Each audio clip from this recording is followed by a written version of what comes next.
안녕하세요, 한보람입니다. 사람은 절대 완벽할 수 없고요. 좋은 말만 들으면서 살 수도 없습니다. 우리는 이 사실을 너무나 잘 알고 있고 그렇기 때문에 타인에 대해서는 너그러운 마음으로 이해를 하면서 살려고 하잖아요. 그런데 나 스스로에 대해서는 어떠신가요?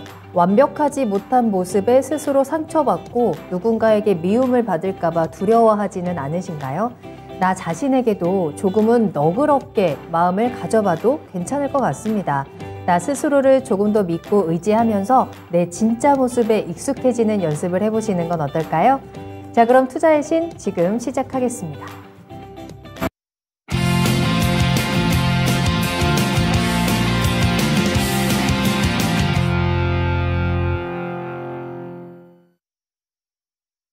여러분 안녕하세요. 투자의 신에 오신 여러분을 환영합니다. 토마토TV의 투자의 신과 함께 여러분을 투자의 신의 길로 인도해드리는 시간, 투자의 신 화요일 일부 시작하겠습니다. 오늘은 명준우 운용형님과 함께 할게요. 안녕하십니까? 네, 안녕하세요. 네. 자, 오늘 운용형님과 함께 또 우리 시장에 대한 이야기 또 1시간 동안 꽉 채워서 강의를 들어보도록 하겠습니다. 우리 지금부터는 또 시장의 방향성 어떻게 잡아야 할까요? 또 어떤 이슈에 주목을 하면서 우리가 투자 포인트를 잡아야 되는지 1시간 동안 귀 기울여 들으신다면 앞으로 좀 시장을 대하시는데 조금 더 든든한 정보들 많이 받아갈 수 있을 것 같아요.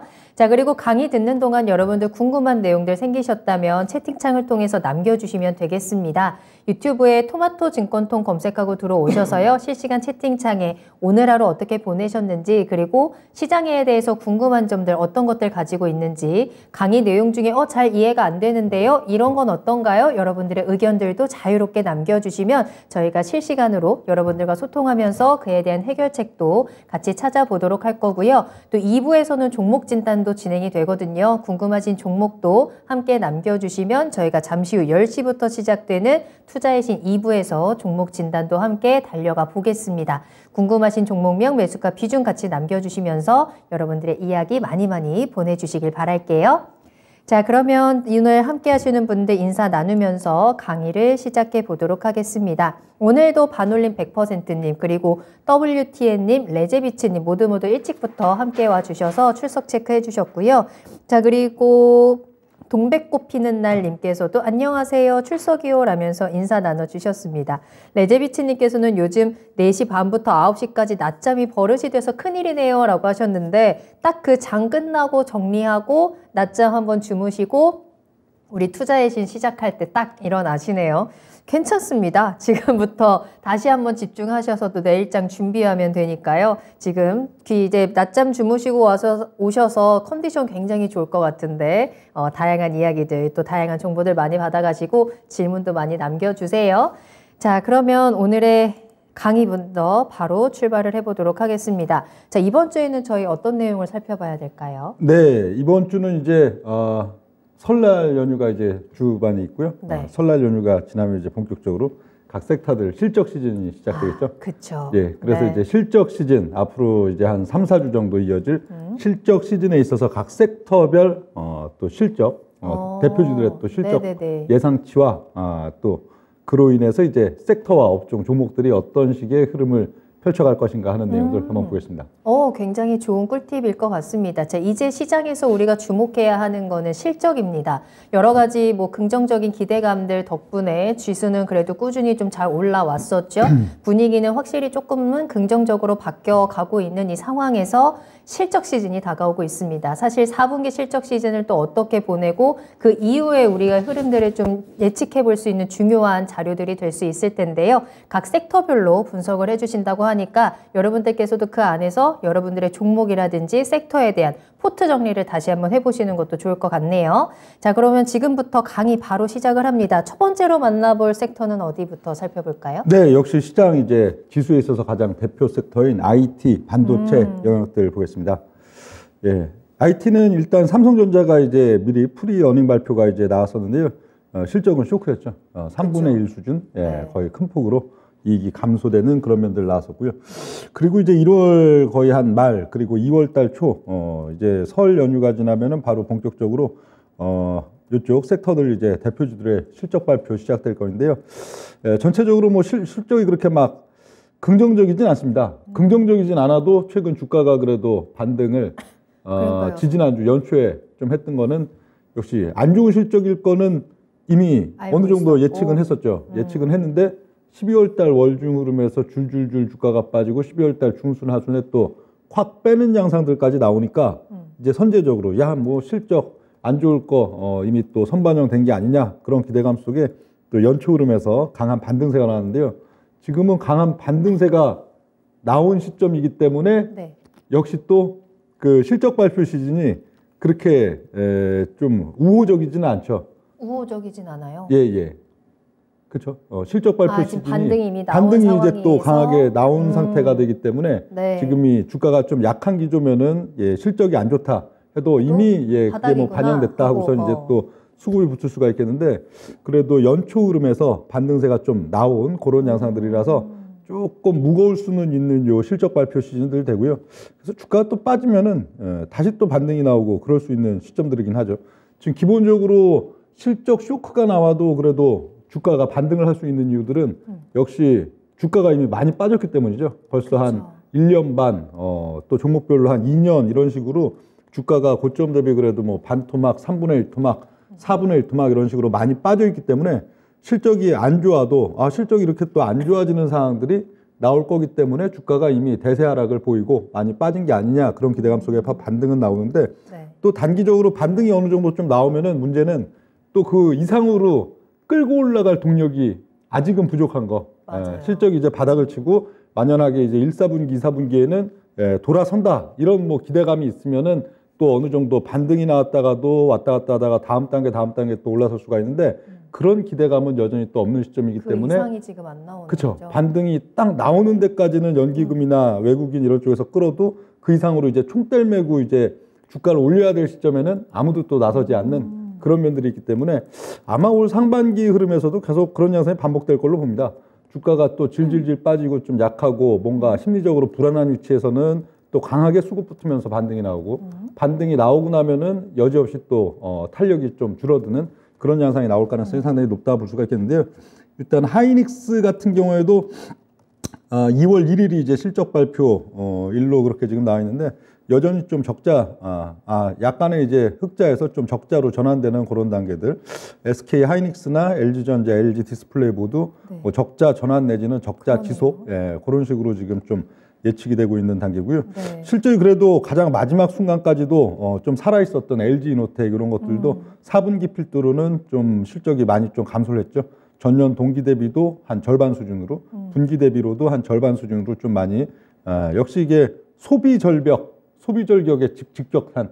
작년 뭐 여름에 이제 투자의 신에서 연말로 갈수록 이 소비 절벽 이런 부분들이 계속 이게 뭐 가격은 올라가고 반면에 이제 지갑은 점점 쪼여져 오는데 그게 어느 임계점이 지나고 나면 극적으로 이제 또 소비 절벽 상황들이 온다. 그게 이제 작년도 3분기, 4분기 넘어가는 시점들이다 했는데 그런 면들이 지금 실적에 좀 반영되고 있는 그런 시점들이라고 볼 수가 있겠고요. 네. 뭐 삼성전기 같은 경우에도 거의 한 3분의 1 수준으로 실적이 좀 급감하는 양상들. 급감했네요. 네, 전체적으로 좀 실적 쇼크는 나타나지만 이미 주가도 또 많이 빠졌기 때문에 또 이거 실적 쇼크 때문에 주가가 막 폭락한다 그런 부분들보다는 지금은 계속 올 상반기 내내 그럴 걸로 봅니다.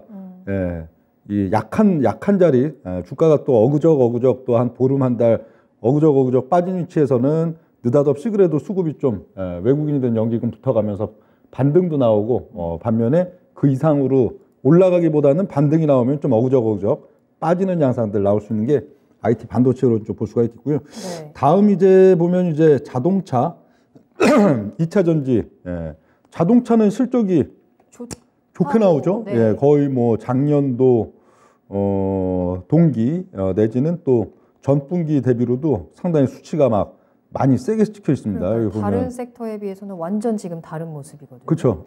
분기 대비로도 거의 한 현대차 같은 경우에 배 가까이, 그리고 뭐 연간 단위로도 거의 배 가까이, 100%. 기아차도 거의 분기 단위로는 3배 가까이, 연간 단위로는 배 가까이 이러면서 뭐 추정치 자체로 막 3조 원대, 2조 원대 이런 식으로 상당히 좀 잘 나오는 또 매출에 있어서도 거의 한 20%, 30%대 이런 식으로 상당히 연간 단위로 좀 증진이 됐다. 이런 부분들이 있는데 이게 또 이게 또 실적은 이렇게 지금 잘 발표되는 부분들이 있는데 이게 또 후행적인 면들이 있죠.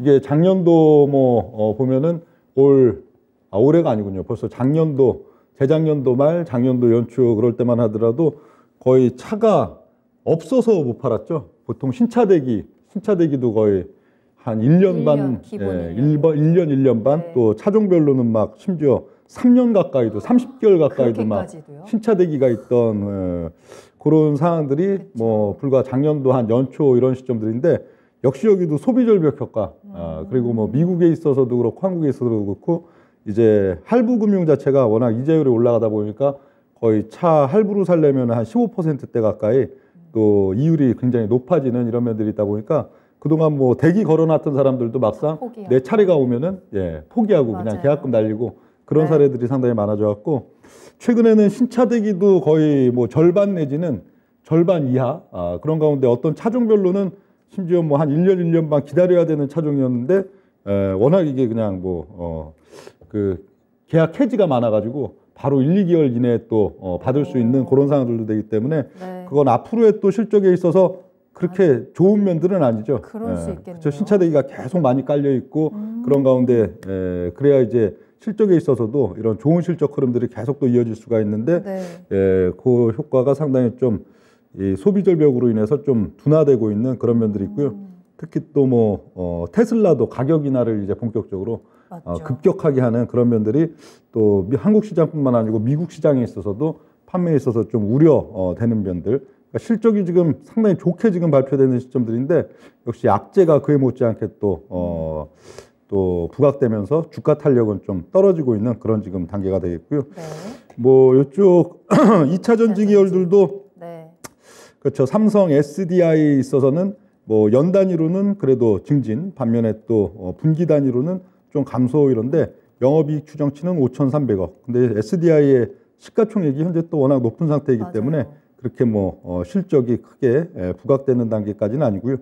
그리고 뭐 포스코 케미칼 같은 경우에는 연 단위로 봤을 때 무려 235% 정도 크게 증진된다 이렇게 돼 있는데 절대치는 좀 낮죠. 690억. 포스코 케미칼 시가총액이 무려 한 15조까지 지금 올라와 있는 시점들이기 때문에 분기 690억, 그럼 연환산 거의 한 3천억 갖고는 그걸로 뭐 시가총액이 워낙 높기 때문에 네. 좀 별로 그렇게 기별을 느낄 수 있는 단계는 좀 아닌 그런 면들이 있고요. 다음 이제 그 또 화학정유, 네. 화학정유 쪽 보면은 이쪽도 뭐 여전히 계속 실적은 안 좋죠. 롯데케미칼도 적자 지속, 적자 전환.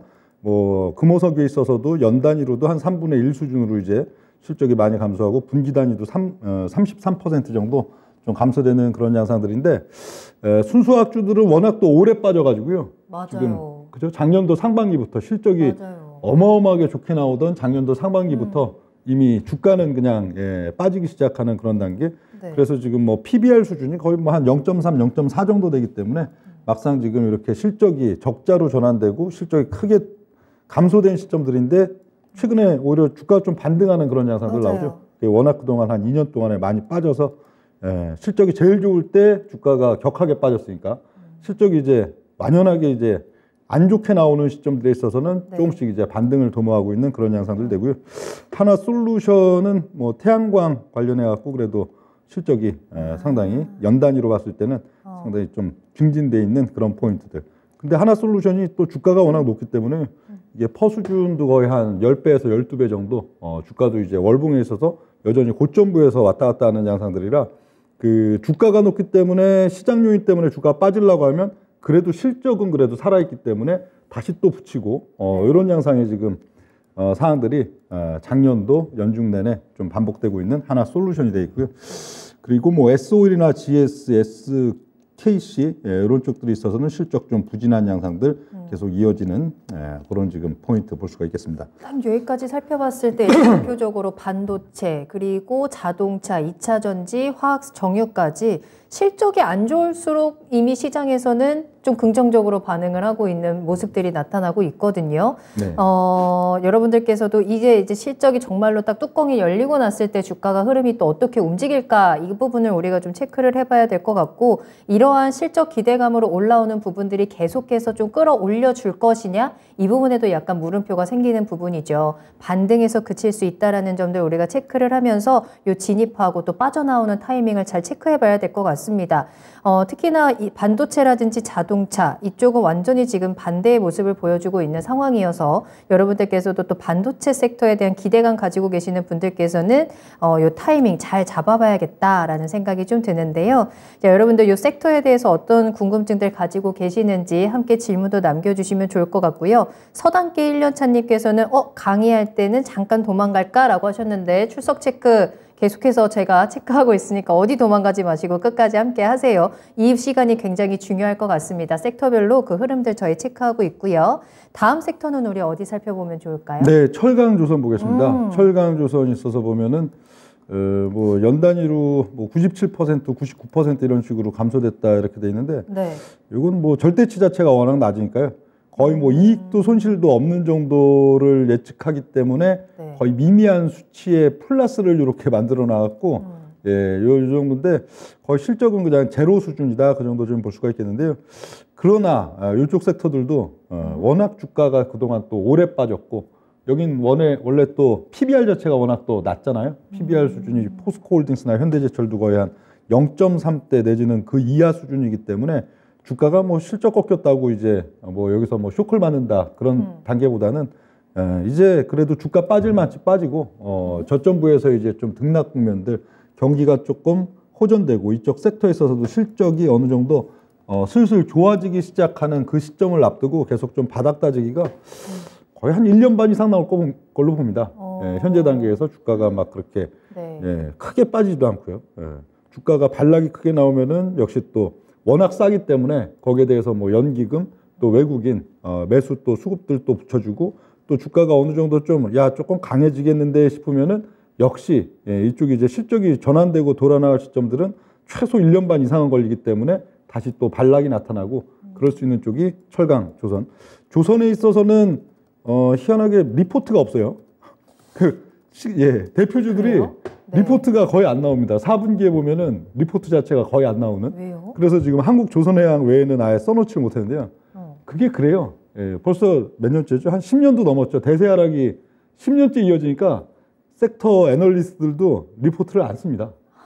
예. 그래요. 리포트 쓰질 않으니까 이걸 아예 뭐 데이터 그래도 뉴스가 없는데. 조선주 수주 소식 그래도 조금씩 계속 수준이 나오고 있고, 네. 실적에 대해서 좀 기대를 할 수 있지 않을까. 올해는 좀 조선주 좀 살아나나라는 기대감들도 어느 정도는 갖고 있을 것 같은데 네. 아직까지는 그렇게 크게 시장에서라든지 관심을 보여주고 있거나 실적이 완전히 턴어라운드 되는 구간은 아직은 아닌 건가요? 근데 기본적으로 보면 그거는 사실 중장기적으로 봤을 때 좀 좋은 시그널이긴 합니다. 예, 항상 이게 섹터가 순환을 하잖아요. 막 4년, 5년 혹은 7년, 10년 이런 식으로 순환을 하는데 항상 상투치고선 이제 막 빠지기 시작하는 이런 단계는 리포트들이 엄청 많아요. 예. 예, 어마어마하게 많습니다. 그냥 뭐 모든 증권사에서 중소형 증권사까지도 거의 뭐 한 달에 2개씩, 3개씩 막 리포트를 내고 그런 단계가 되는데, 조선도 2010년대 초반만 해도 인기 업종이었기 때문에 거의 뭐 중소형 증권사에서도 한두 개씩. 네. 그러니까 월로 치면 보통 뭐 이렇게 리포트 모아놓은 데 보면 한 4, 50개씩 막 뜨고 그랬는데 이제 없단 말이에요. 그냥 한 분기를 놓고 봐도 리포트가 아예 없습니다. 이거는 사실 뭐 좋은 시그널일 수 있습니다. 중장기적으로 항상 이 거래량과 주가가 또 반비례하듯이 어떤 이제 대세 하락이 너무 오래 지속되고 그런 가운데 그쪽 섹터 애널리스트들도 더 이상 어떤 의견을 낼 수가 없다 싶은. 와, 진짜 그 정도로. 그런 상황. 지금 주가는 사실 지금 뭐 거의 바닥 완전, 쳐놓고 지금 네. 거의 한 1년 막 2년째 막 빈둥거리고 있잖아요. 그쵸. 이런 거는 제가 그동안 통시적으로 뭐 한 20년 동안 이렇게 보면은 그래도 주요 대표 업종인데 리포트가 없는 상황, 그것도 분기를 통틀어서 거의 없는 그런 시점들은 중장기 바닥이 슬슬 가까워오고 있다. 그렇게 또 볼 수도 있는. 그럴까요? 뭐 나름 좋은 시그널입니다, 이것도. 예. 알겠습니다. 자, 계속해서 다음 섹터 살펴보도록 할게요. 이번에는 건설이네요. 네. 네. 다음 이제 건설 보겠습니다. 건설도 실적이 썩 좋지는 않죠. 전체적으로 또 부동산이 워낙에 또 안 좋으니까. 그렇죠. 그렇다고 지금 뭐 본격적으로 막 인프라 관련해서도 막 투자, SOC를 막 늘릴 수 있는 그런 단계는 아니기 때문에 네. 지금 건설 전체적으로 그런데 눈에 띄는 거는 삼성물산이 그래도 실적이 좀 상당히 호전되는 연간 단위로 봤을 때 81%, DL도 145.6% 그렇게 돼 있는데 대림산업, DL 같은 경우에는 절대 수치가 그렇게 높지는 않기 때문에 네. 그 전년도에 뭐 한 300억 이런 식으로 워낙 적어서 이게 좀 기저 효과로 이렇게 보여준 걸로 보이는데 삼성물산이는 그래도 연 단위로 봤을 때 굉장히 좀 증진했죠. 역시 저쪽 아랍에미레이트나 카타르 이런 쪽에 또 SOC 관련된 또 매출들이 작년에 또 많이 발생한 부분들이 또 이렇게 실적을 좋게 만드는데 삼성물산의 실적은 올해나 내년 있어서도 상당히 기대된다. 계속 긍정적으로 나올 거다. 그런 리포트들이 주로 많기는 한데 근데 이게 좀 비싸서요. 다른 건설사들은 그래요? 지금 보면 비싸요? 뭐 PBR 기준으로 뭐 네. 보통 한 0.3, 0.4, 0.5 미만인데 삼성물산은 그래도 삼성 타이틀이 있기 때문에 기본적으로 뭐 기업 가치에 어느 정도 크게 막 저평가 요인들은 아니라서 그래서 주가 탄력은 좀 더디지만 그래도 건설 중에서 올해도 실적은 좀 군계 일학으로 계속 좋게 나올 가능성이 있는 게 삼성물산 그렇게 좀 볼 수가 있고요. 아무래도 해외 쪽에 좀 비중이 많은 건설사들이 조금은 튼튼하게 버텨주고 있는 모습인 건가요? 네, 그런 면도 있고 또 중동이나 이런 쪽에 있어서 상당히 좀 대표성. 지금은 그 글로벌 또 뭐 미국이나 유럽 여러 건설사들과 같이 이제 중동 쪽 수주 이거 들어가는 데 있어서 어떻든 또 뭐 삼성 타이틀도 있고 한국에서 좀 가장 대표성이 있는 그런 느낌들이 있기 때문에 이 삼성물산이 상대적으로 좀 좋은 수주 효과, 매출 효과들을 얻고 있는 걸로 보여집니다. 네. 자, 이렇게 건설까지 살펴봤고요. 다음 살펴볼 섹터가 이제 방산인데요. 방산은 사실 실적도 실적이지만 지금 시장에서 워낙에 관심이 많은 sek터여서. 그렇죠. 예. 4분기 실적은 좀 어떻게 나올까요? 네, 실적은 아직은 막 본격적으로 막 크게 좋아지고 그런 단계는 아니고요. 그래요? 예, 두삼갑 바켓은 분기 단위는 조금 줄었고 연 단위는 45% 정도 좋아졌고 한국항공우주도 이제 막 흑자 전환 나오는 그런 지금 단계고요. 한화 에어로스페이스는 분기 단위는 좋았는데 연 단위는 뭐 이렇게 아직? 추정치가 아직 안 나오고 네. 있는 그런 단계. LIG 넥슨은 그래도 연간 분기 기준으로 40%, 70%하고 좀 상당히 좀 좋아지는 그런 면들. 매출액은 좀 주는데 오히려 이익은 느는 그런 지금 특성들을 보이고 있는데요. 역시 이쪽 방산, 기계 이런 쪽들이 그래도 지금 많은 섹터들 중에 실적이 좀 턴어라운드 돼서 돌아나가는 그런 시점들 그리고 뭐 또 작년도 뭐 러시아 전쟁 이후에 이쪽에 대해서 워낙 또 뭐 동유럽 쪽도 그렇고 네. 글로벌 수요 자체도 상당히 좀 많은 단계 뭐 또 이런 정책 관련된 이런 뭐 또 어떤 이점도 없고 그런 면에서 올해도 그래도 뭐 방산 이런 쪽들이 주가가 작년도에 그래도 아주 오랜만에 턴어라운딩 해갖고 이제 올라오기 시작하는 단계지만 그렇게 약한 양상들보다는 비교적 상대적으로 상당히 좀 강한 양상들을 보일 가능성이 높은 게 방산이나 기계. 그러나 항상 단기적으로 좀 이렇게 시세가 붙으면은 꼭 여기가 또 한두 달 또 그냥 지글 좀 빠지고 그러기 때문에 네. 오히려 지글지글 빠지고 올해는 그런 것 같아요. 올해라는 해 자체가 뭐 이렇게 좀 어떤 좀 그 실적이 크게 약화된 종목, 실적이 크게 약화된 종목은 이미 또 주가가 워낙 많이 빠졌기 때문에 또 그게 또 강점이긴 한데 항상 종목들이 기본적으로 야 뭔가 좀 강해 한 보름이든 뭐 이렇게 해갖고 좀 강해 시세도 조금 붙는 느낌이 들고 그래가지고 야 뭐가 이제 추세적으로 전환이 되고선 뭐 이제 좀 상당히 강해지지 않을까 이런 기대감 있는 시점은 팔아야 돼요 종목들을 어떤 섹터를 불문하고 일단 좀 파는 게 좋은 그런 면들이 되고 항상 최고의 매수 타점은 어떤 이게 야 이거 좀 불안한데 한 뭐 보름 한 달 지글지글 빠지다가 거기서 음봉 툭툭 내리치고 이러면은 특히 뭐 흔히 뭐 이렇게 추세선에 대부분 생각하는 어떤 라인을 슬쩍 딱 이탈한다든지 네. 뭐 20일 이평선, 60일 이평선 이런 이평선을 또 탁 깨고 빠진다든지 아니면은 그 뭐 한 3개월 내지 6개월에 저점을 툭 깬다든지 그런 사람들은 질질질 빠지다가 공포를 느낀단 말이에요. 갖고 있는 사람도 이제 막 손절치고 싶고 바닥을 깼으니까. 거기가 또 매수 타점이고 요즘. 거기서 사면 많이 먹죠 이게. 연말에 놓고 봐도 네. 연중 내내 올라갔다 내려갔다 했네. 이렇게 될 거예요 올해 연말에 보면. 그러면은 결국 올라갔다 내려갔다 하면은 결국 올라간 시점은 위험한 시점이고 내려가서 사람들이 공포를 느끼고 갖고 있던 사람도 직전 마디에서 뭔가 어떤 욕심을 내고선 뛰어들었던 사람도 손절치는 자리가 당연히 거긴 또 긍정적인 자리가 되잖아요. 그래서 지금 불안할 때 사고 기분 좋을 때 팔고 그렇죠? 그렇죠. 또 시간도 좀 필요한 거고요. 시간도 예, 필요해요. 그냥 빠지기 음봉 탁탁탁 나온다고 바로 사는 게 네. 아니고 좀 질질질 뭐 한 달이나 한 달 반 이런 식으로 질질질 그래서 야, 이 섹터가 이게 맛이 갔구나. 이 종목은 맛이 갔구나. 맛이 그 정도까지. 갔다고 느꼈는데 거기서 음봉도 터뜨려 갖고 어떤 라인을 탁 깨는 자리. 네. 거기가 오히려 좋은 매수 매수 타이밍. 타격점. 예. 예. 알겠습니다. 그런 의미에서 방사는 지금 좀 잘 올라가고 있는 구간이기 때문에 한번 조정을 줄 타이밍이 올 수 있다라는 것을 또 염두를 하면서 투자를 하시는 게 좋을 것 같네요. 다음 섹터는 어딜까요? 네, 다음은 이제 또 원자재, 전력 이런 쪽들 되겠습니다.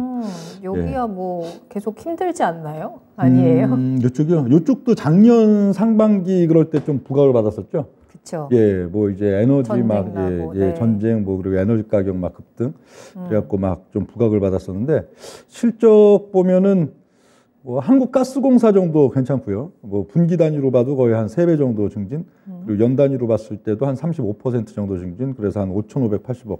워낙 PBR 자체도 한 0.2대 굉장히 낮은 그런 종목이라 이게 조금 눈에 띄고, 그리고 고려아연 같은 경우는 좀 연 단위 또 이 분기 단위 상당히 실적이 좀 많이 감소돼 있는 그런 포인트.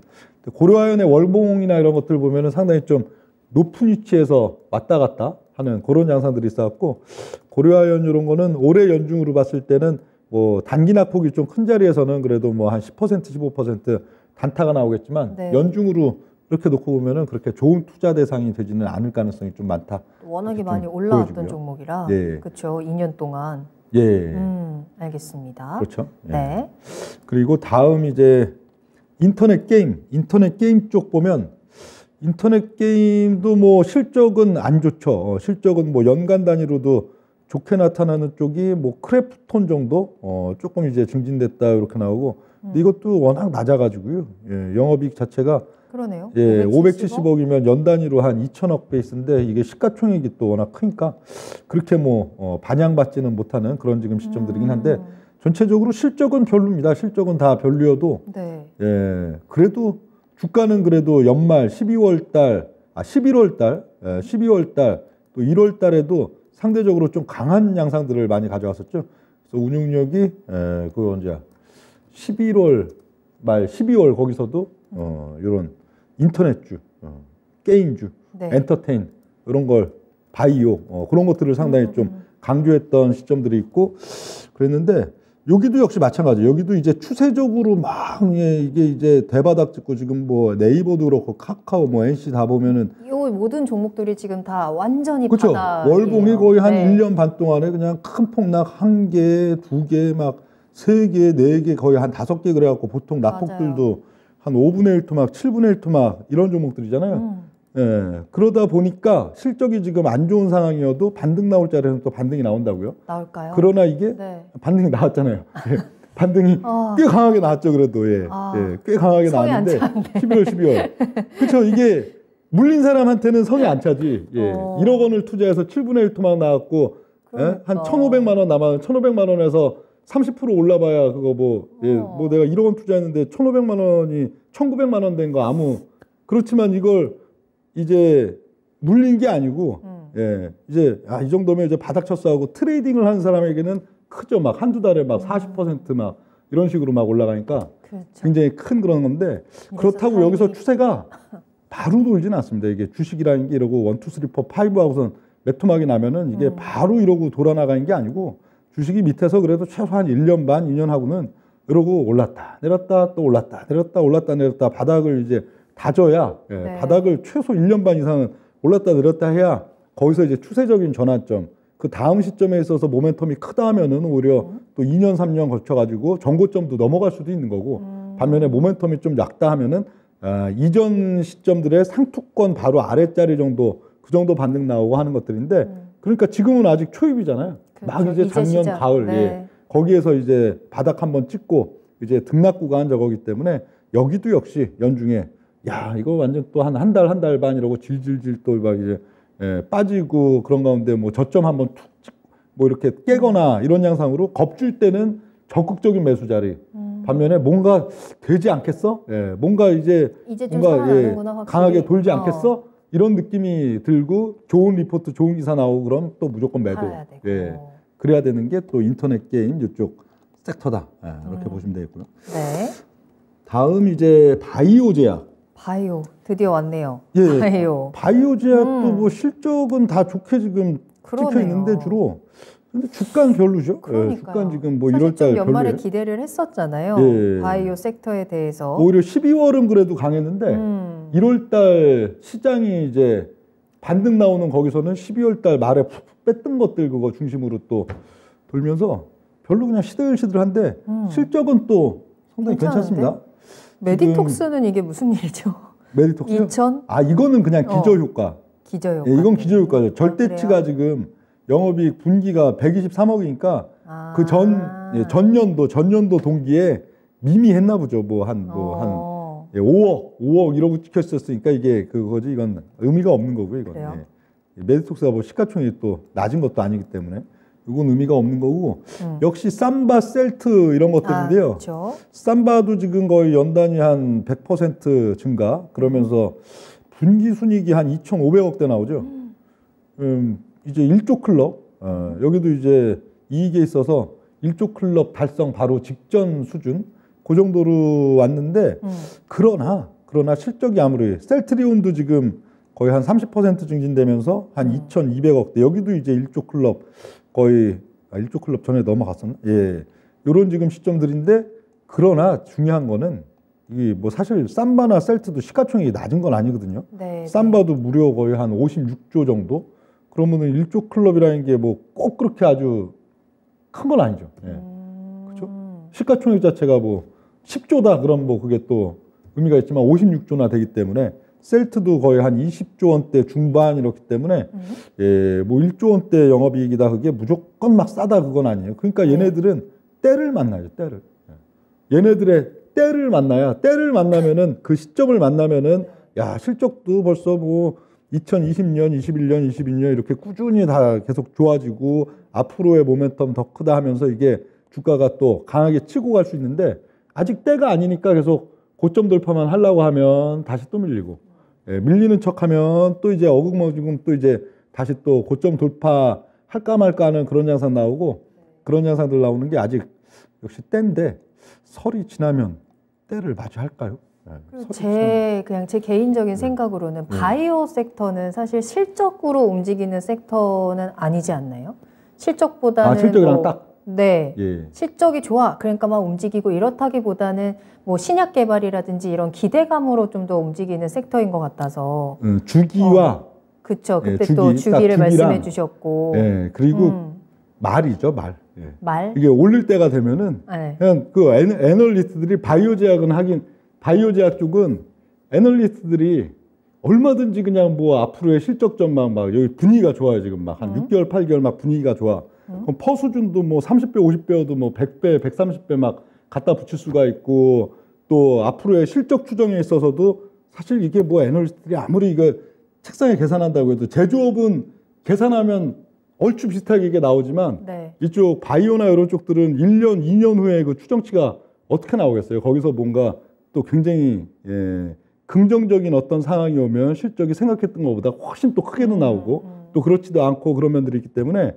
주로 때가 되면은 주가가 이제 수급 붙이면서 오르고 그러면서 이제 애널리스트들이 좀 상당히 좀 터무니없을 정도로 이렇게 좀 과하게 이제 좀 뭔가 포장을 하는 그런 면들이 주기적으로 나오는데 아직은 좀 그런 단계가 아닌 것 같아요. 그래서 뭐 한 직전도 그렇고요. 직전 2020년도 한 여름 이럴 때도 그렇고 2017년, 18년 연초도 그렇고 보통 주가가 상투 칠 때 보면은 거의 뭐 애널리스트들이 뭐 셀트리온 이런 거는 뭐 목표가 뭐 70만 원, 뭐 100만 원 그냥 뭐 그냥 부르는 게 그냥 저거고요. 뭐 삼성바이오로직도 마찬가지고 또 대중들도 그렇게 애널리스트들이 그렇게 리포트를 그런 식으로 막 내갖고 또 뭐 계속 또 이런 TV나 이런 데서 계속 이걸 또 얘기하면 다 믿어요 또. 또 그럴 듯하죠. 예, 항상 보면 막 셀트 좀 어느 정도 이제 고점 근처, 보통 한 40만 원 이런 데서 고점이 주로 벌써 한 2번 나왔으니까,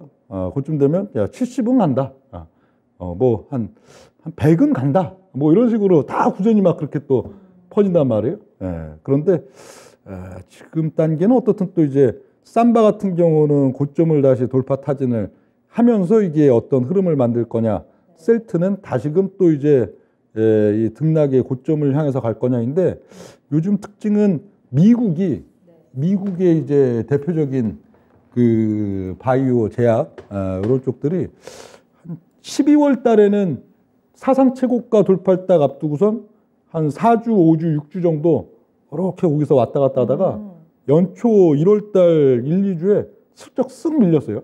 그러니까 이쪽이 1월 1, 2주가 경기민감주, 미국에 있어서도 이제 반도체 뭐 이런 경기민감주가 이제 오랜만에 수급도 붙고 반등이 나온 시점 아니에요? 네. 그러니까 그럴 때는 또 이게 쓱 밀리더라고요. 그래서 이제 설 연휴 단계 이후에 그 시점들, 거기서 다시 미국의 이 바이오주, 제약주 이런 것들이 고점 돌파를 해가면서 사상 최고가 흐름들을 가져가느냐, 그것과 삼바나 뭐 셀트 이런 것들의 또 추세가 상당히 맞물릴 가능성이 높다, 이렇게 좀 보여지고요. 네, 바이오 제약의 때를 좀 기다려 보도록 하겠고요. 이어서 살펴볼 섹터는 화장품입니다. 네, 다음은 이제 어때요? 화장품이고요. 화장품 의외로 그래도 실적이 아모레 계열들이 좀 좋게 나오죠. 그러네요. 예, 분기 단위로도 거의 한 150%, 100% 이런 식. 연 단위로도 뭐 84%, 2,700. 이것도 뭐 기저효과죠. 너무 지난번이 낮았기 때문에 그런 단계인데, 그래도 실적이 상당히 좀 우호적으로 턴어라운딩 되고 있는 게 이런 아모레 계열들. 반면에 LG 생활건강은 역시 좀 아직 중국 쪽이 여전히 그렇게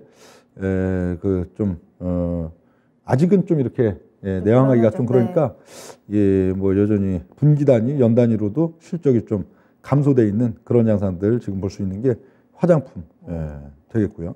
이쪽도 역시 뭐 계속 등락입니다. 주가는 거의 그래도 빠질만치 많이 빠졌다.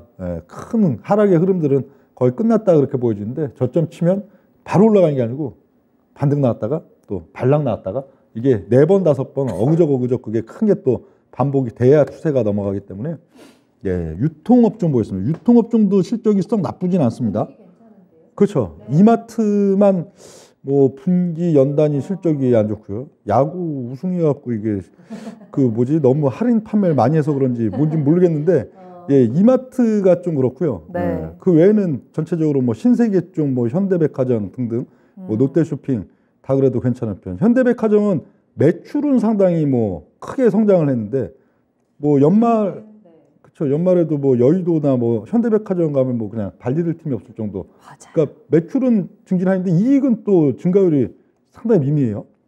너무 이렇게 쏟아부었나? 마케팅이나. 그렇죠. 역시 지금 이 뭔가 몸집을 늘리는데 많이 지금 네. 쏟아 벗어 그런 걸로 보이고, 그럴 수 있을 것 롯데쇼핑은 뭐 매출 증가율은 거의 미미한데 또 순익 증가율은 굉장히 높죠.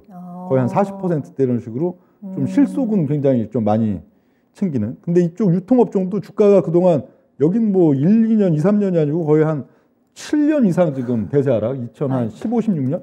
네. 네, 그런 가운데 주가가 워낙 많이 빠져가지고 뭐 PBR도 기본 뭐 0.2, 0.3도 안 됩니다. 0.2 막 이런 단계니까 앞으로 또 이제 2020 이제 한 5년도, 6년도 넘어가면서는 이쪽도 수익이 상당히 이제 주가가 많이 대세 상승하는 날들이 오기는 올 걸로 보이는데, 아직은 그래도 여기도 좀 이제 등락, 저점부에서 등락 지금 꽤 됐는데 좀 더 이어지진 않을까 그렇게 보여지고요. 네. 네. 지금 거의 모든 섹터가 지금 바닥권에서 좀 등락을 오가는 흐름들이 예상이 된다라고 말씀을 해주셔가지고, 좀 올해 그러면 좀 쭉 끌고 갈 수 있는 섹터는 없나라는 생각이 좀 들어요. 올해 해 자체가 등락의 해 아니에요? 등락의 해요? 그렇죠. 올 해 자체가 얘가 딱 좋아, 얘가 끌고 갈 거야, 이게 딱 없고. 예, 7, 8월까지는 지수 자체가 운영력이 다 저 12월 달, 1월 달에도 해드렸잖아요. 네. 예, 7, 8월까지는 한 2,200밑, 그러니까 뭐 2,100, 200 요런 자리만 오면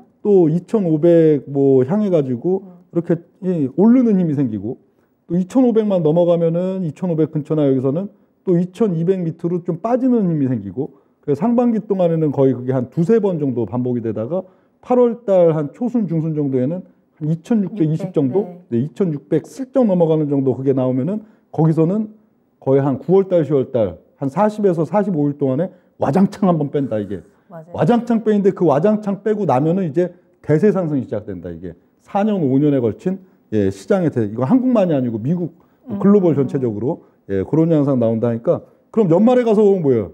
9월 달, 10월 달에 와장창 한번 뺐다가 또 이제 11월 달, 12월 달 넘어오면서 V자로 급등 나오겠죠? 네네. 그럼 연초 지수나 연말 지수나 비등비등 할 거라고요. 그 안에서 이제 등락이 예, 이렇게 좀 격할 때, 좀 덜 격할 때 이게 있는 차이기 때문에 전체적으로 지금 섹터들도 같은 그런 얘기들을 또 할 수밖에 없는 그런 예, 시점들이 되고요. 네, 계속해서 또 다음 섹터 볼까요? 다음 이제 운송 카지노 쪽 보면요. 네. 예, 운송 카지노.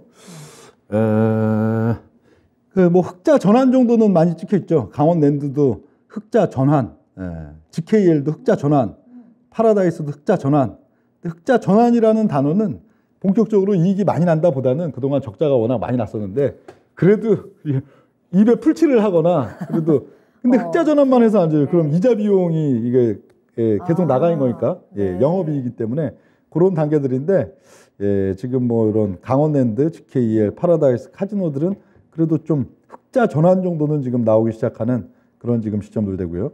대한항공 같은 경우에는 오히려 작년도 말에 비해서는 실적이 재작년이죠. 좀 한 30%, 20% 이런 식으로 좀 감소세. 매출은 오히려 늘어도 이게 감소세 나온 게 역시 단가겠죠. 지금 보면 비행기 가격이 요즘도 비싸긴 하지만 좀 많이 낮아졌죠. 예, 많이 낮아졌죠.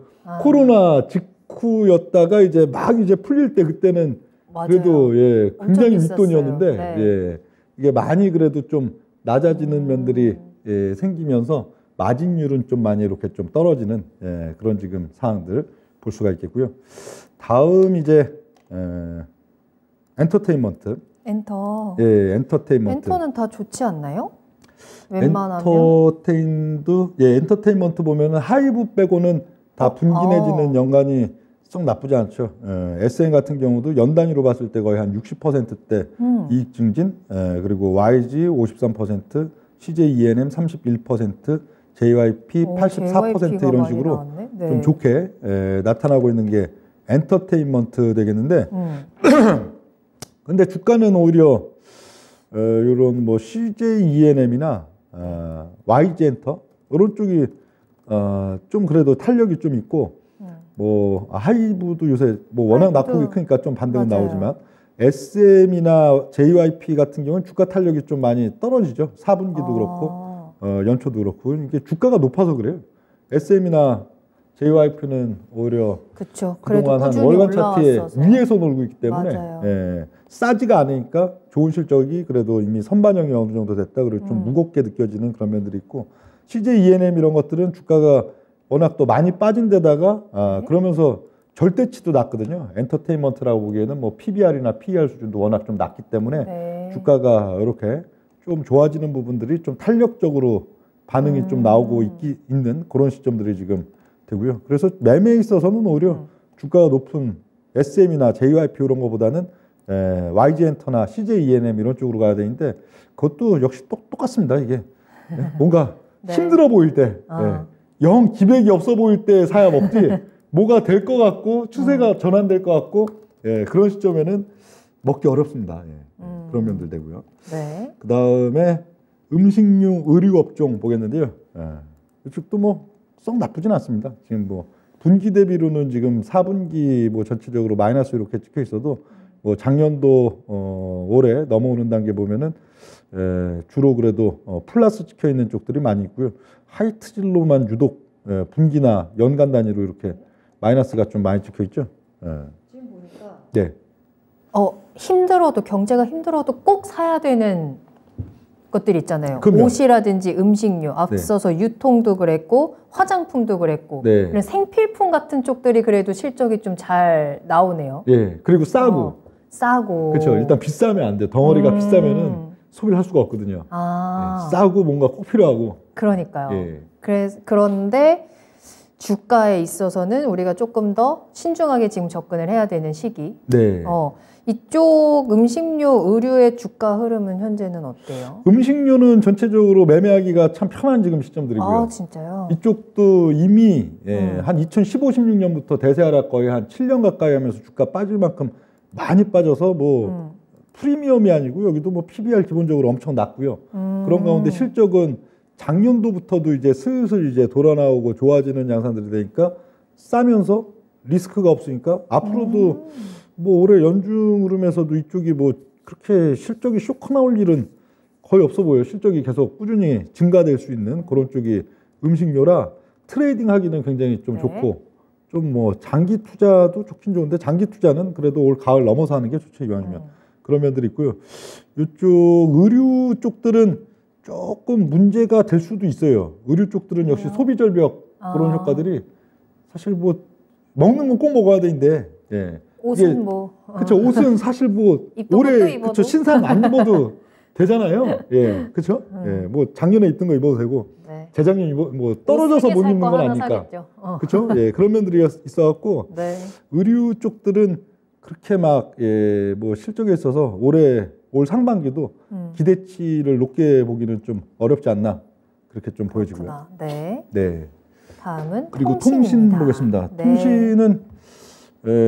통신은 뭐 KT가 좀 실적이 그렇네요. 1년 사이에 좀 줄어 있고요. 예, 그리고 SK텔레콤은 뭐 연 단위로는 좀 늘어 있고 LG 플러스 이런 단계인데 요 통신은 사실 뭐 별로 투자 안 하는 게 좋아요. 지금 이제 정권 2년 차죠. 이제 2년 차, 3년 차, 4년 차. 통신주가 항상 보면은 어떤 2000년도 이후에 이상하게도 네. 이 각 정권에 이제 2년 차 넘어가고 3년 차, 4년 차 이렇게 갈수록 주가 계속 느그적 빠지는 경향들이 있어요. 그게 그래요? 항상 이게 통신은 또 이게 실적이 꾸준히 잘 나온단 말이에요. 딱 꾸준히 나오기 때문에 항상 2년 차, 3년 차 넘어갈수록 여러 가지 이제 지출도 늘어나고 뭔가 어딘가 돈을 이렇게 좀 뭐랄까 세수를 좀 걷어들여야 되는 그런 입장에 있어서 항상 또 세수를 걷어들이는 뿐만 아니고 이제 일반 대중들에 있어서도 뭔가 이 당근을 줘야 될 거 아니에요. 그러면 항상 통신료 인하나 이런 부분들 관련된 얘기들이 집권 1년 차엔 별로 안 나오는데 2년 차, 3년 차 넘어가면은 항상 뭐 이제 통신료 인하 예, 뭐 이런 얘기들 자체가 많이 나오고 하다 보니까 주가가 항상 집권 2년 차, 3년 차, 4년 차 넘어갈 때는 어그적 빠졌다가 또 집권 말기에서 이제 차기 정부 넘어갈 때는 희한하게 거기서 또 주가가 무겁던 주가가 좀 세지고 그런 게 통신주라 네. 통신주들은 뭐 올해도 그렇고 내년도 그렇고 내후년도 그렇고 네. 접근 안 하는 게 좋지 않을까. 예, 뭐 그렇게 좀 보여집니다. 네. 그리고 은행 쪽 되겠는데요. 예, 은행 쪽도 분기 단위로는 뭐 이렇게 좀 실적이 마이너스 돼 있고 연 단위로는 그래도 실적이 많이 좀 증진돼 있죠. 뭐 카카오뱅크 이런 것들도 한 40% 그런데 아직은 절대치가 워낙 낮으니까 시가총액은 오히려 카카오뱅크가 이제 유수의 은행 수준들 못지않은 그런 단계인데 아직은 초기 단계니까 실적은 크게 의미가 있다고 보이진 않고요. 역시 낙폭과대에 대한 기저 효과 뭐 이런 것들 그런 걸로 이제 주가 좀 많이 반등하는 양상들은 있었고 지금 이제 여기 그 금리 인상에 대한 효과도 어느 정도는 좀 사라지고 있는 부분일까요? 그렇죠. 그러나 그렇긴 하지만 네. 이게 아주 극단적인 상황이면 또 은행주가 많이 빠지거든요.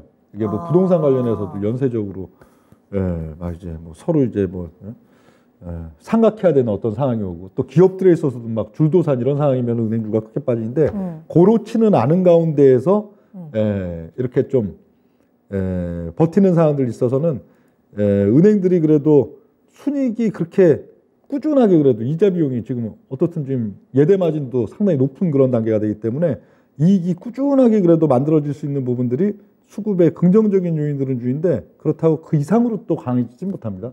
은행주도 1월달 사실 대형주 중에 최고 상승률이죠. 1월달 지금 뭐 거의 섹터 상승률로는 은행주가 최고인데 그 이면에는 또 역시 12월달 말에 크게 한번 잡아 뺀 게 있으니까요. 평균적으로 한 15% 정도 잡아 뺐다가 그리고 이제 또 1월달 연초에 그걸 도로 올려 붙였다가 다시 올려주니까 딱 보기에는 야 1월 월초 대비 맞아요. 거의 막 한 20% 가까이 올랐나 이렇게 돼 있는데 또 이런 면들이 있으니까요. 은행주도 뭐 강할 때는 또 뭐 매력 없죠. 강할 때는 매력 없고 약해져 있을 땐 매력 있고. 네.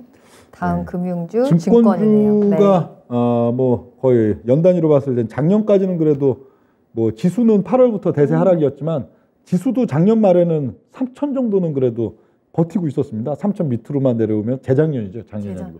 벌써 1월이라 네. 자꾸 헷갈리네. 맞아요. 그 재작년 말만 해도 그래도 3천 밑에 살짝 내려오면 다시 3천 올라가고 막 그런 시점이라 대중들이 여전히 아직 기대는 있었죠. 맞아요. 동학개미 투자자들도 네. 야 그래도 뭐 3천에서 그래도 지지가 된 걸 보니 아직 뭐 대세는 무너지지 않나 보다 그런 기대감이 있었는데 뭐 작년도 뭐 연중 흐름에서는 뭐 이제 대세 하락 1, 2, 3 나오면서 또 대중 투자자들도 이제 시장에서 많이 떠나거나 또 아니면 뭐 또 그런 지금 상황들 되니까 실적이 뭐 바로 좋아질 일이 거의 없죠. 그리고 이쪽도 또 부동산 연계된 부분 또 과거에 이제 또 펀드 팔았던 거에 대한 또 이제 어떤 손실배상 뭐 등등 여러 가지 이슈들이 많이 겹치다 보니까 뭐 주가가 그렇게 탄력적일 가능성은 별로 또 없는 게 증권 돼 있고요. 다음은 이제 야 시간 오늘 끝내주네요. 예. 딱 맞겠는데요. 예, 오늘 양이 워낙 많아가지고 제가 굉장히 스피디하게 이걸 왔는데 그래요? 예. 딱 맞겠다. 또 스피디하게 오면 꼭 시간이 막 남아버리는 그런 얘기도 있는데 야 오늘 기가 막히네. 예. 맞아요. 예, 지금 보험카드 여기가 마지막이죠? 예, 그쵸? 보험카드. 예. 네. 보험카드 보면 그 삼성생명이나 뭐 하나생명 이쪽은 뭐 미미한 거죠. 흑자전환이든 적자지속이든 뭐 그렇게 특색 있는 어떤 수치다 그렇게 보기는 어려운데 뭐 화재보험주들은 그래도 연 단위로 봤을 땐 좀 증진세. 그러니까 화재보험이 의외로 요새 좀 약했었어요. 은행이 강한 가운데에서 화재보험주들이 연말과 또 연초 흐름에서도 반등다운 반등을 못 줬는데 오늘 이제 은행주들이 쓱 약해지기 시작하니까 화재보험주들이 붕 뜨죠. 이게 그러니까 수급이 딱 안에서 돈다는 얘기예요 지금. 예, 수급이 여기 갔다 저기 갔다. 그렇죠. 뭐 연기금, 외국인 이런 쪽들도 어떤 의지가 있어서 그걸 산 게 아니고 야 많이 무너졌네. 여기서 일단 부채하자고 붙여주는데 그러고 보면은 야 은행주, 화재주 이렇게 놓고 봤을 때 화재주가 상대적으로 지금 싼 거 아니야? 그럼 그걸로 몰려가면 이게 또 그대로 음봉 맞고 양봉 나오는 이런 구조들이니까 그러니까 지금 기본적으로는 뭔가 이상하네. 왜 안 가지? 왜 안 가지? 이런 거기도 오히려 또 매력적인 자리가 되고 뭔가 좀 뜨거운 느낌을 주면 여지없이 또 힘 빠지는 위치 그렇게 또 되는 게 이쪽 뭐 보험이나 은행에서도 마찬가지다 볼 수가 있겠습니다. 알겠습니다. 자, 이렇게 오늘 명준우 운영형님의 강의를 통해서 섹터별로 4분기 실적들을 좀 분석을 해드렸고요. 그 안에서 앞으로의 주가 흐름이 어떻게 될 것인가에 대한 힌트도 함께 전해드렸습니다. 조금은 불안하고 조금은 답답해 보이는 쪽에 한 번 더 관심을 가져보시는 것도 좋을 것 같고요. 다만 그에 대한 상승이 아주 길지는 않을 수 있다는 점, 요 등락 구간을 잘 이용해서 야무지게 투자를 잘 해보시면 좋을 것 같습니다. 자, 이렇게 명준우 운영위원님과 1시간 정말 시간 딱 맞게 꽉 채워서 여러분들께 정보를 전해드렸고요. 궁금하신 내용들도 남겨주시면 저희가 2부에서도 계속해서 이야기 나눠보겠고 2부에서는 종목 진단 이어지니까요. 여러분들 궁금하신 내용들 남겨주시면 되겠습니다. 자, 그럼 명준우 운영위원님과는 여기서 먼저 인사를 드려야 될 것 같네요. 설 연휴 잘 보내시고 저희 2주 뒤에 뵙도록 할게요. 네, 오늘 감사합니다. 알겠습니다. 예, 고맙습니다. 네, 투자의 신 1부 마무리하도록 하겠고요. 저희 쉬는 시간 동안 여러분들 궁금하신 종목명 매수가 비중 채팅창에 남겨주시고 전화상담 02-325-8200번으로 문의 접수 주시길 바라겠습니다. 자, 그럼 저는 잠시 후에 돌아올게요. 조금 이따 만나요.